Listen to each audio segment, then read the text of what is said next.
We're talking today about announcement by the Victorian government where they have promised to support South Sudanese communities with quite a bit of funding package there. What's your reaction to that? Look, Clyde, any incentive or any initiative by the minister or the premier, Daniel Andrew, is highly welcome. Having something is better than having anything at all. I haven't looked into the details yet, but I'm yet to examine the announcement that was made yesterday.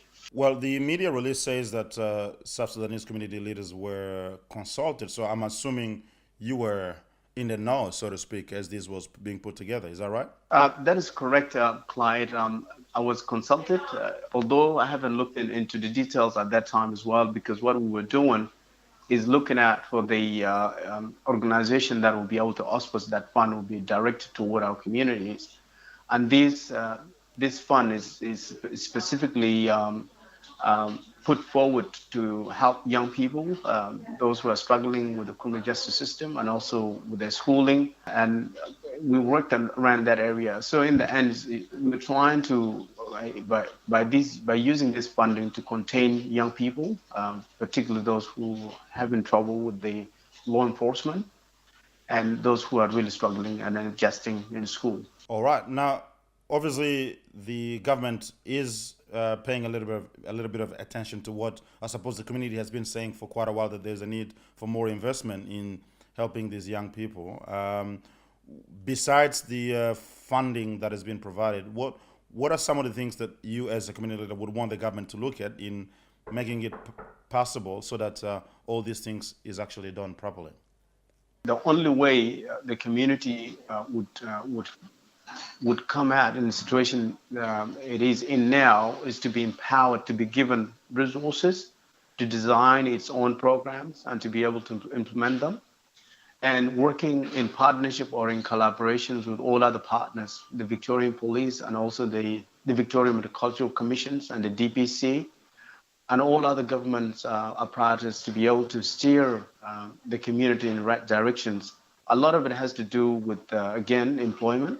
My mission and also my vision in leading this community is to have a self-reliance, a self-sufficient and self-sustained community that will be able to generate its own income, to be able to employ its own people, and also to be able to help those who want to establishing their own businesses. All right. Well, talking about that, obviously, as per the announcement, the funding will be sent to an auspice organization that will work together with you. We've seen before funding given to auspices that have not led to any real outcome for the community, because quite often many of these organizations focus more on ticking the boxes for the funding providers rather than really delivering for the communities. What's your view on that? I'm quite optimistic, Clyde. The organization which is being given an opportunity to auspice the funding that has been put forward by the minister or by the premier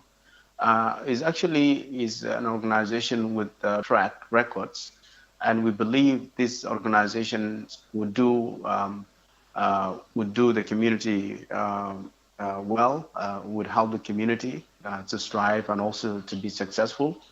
I'm quite optimistic. I can tell you that I'm quite optimistic, but we examine it and we look at the document and we look at the working mechanism and how this money will be spread around in areas of education, mentorship for young kids in the schools and also the university. Mm-hmm. Employment is another area, and also social cohesion is another thing that is really important. It's really plaguing young people. So again, we work hand in hand. The difference is this, Clyde. Now, my leadership is total. I know that the former leader have done a wonderful work, but now this leadership is more inclusive. We do have 50% women representing.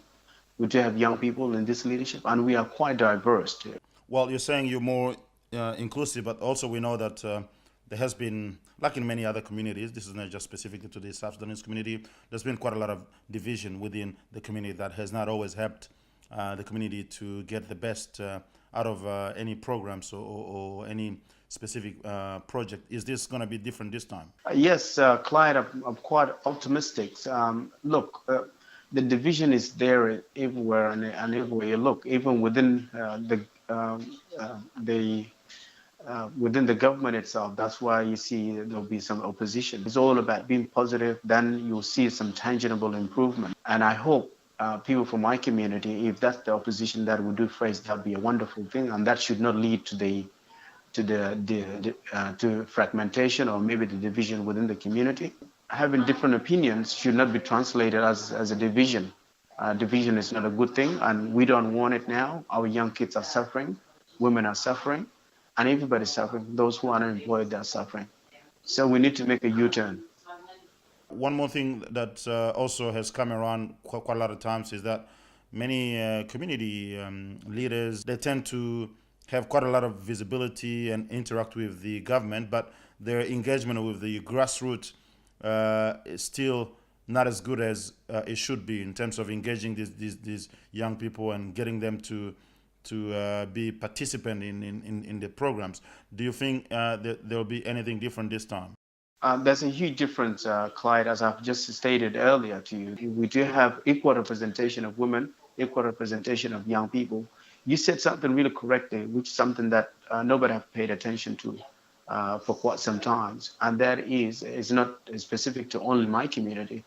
When leaders are elected, they seem to be so detached from the grassroots level people, and this is what I've denounced, this is what I've campaigned on before I was elected, and that is going back to the grassroots, working on the grassroots level.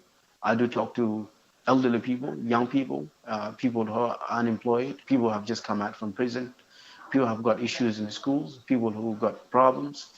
I do take their concern into consideration. So this time around, and hopefully with this leadership, there should be some changes in the grassroots level.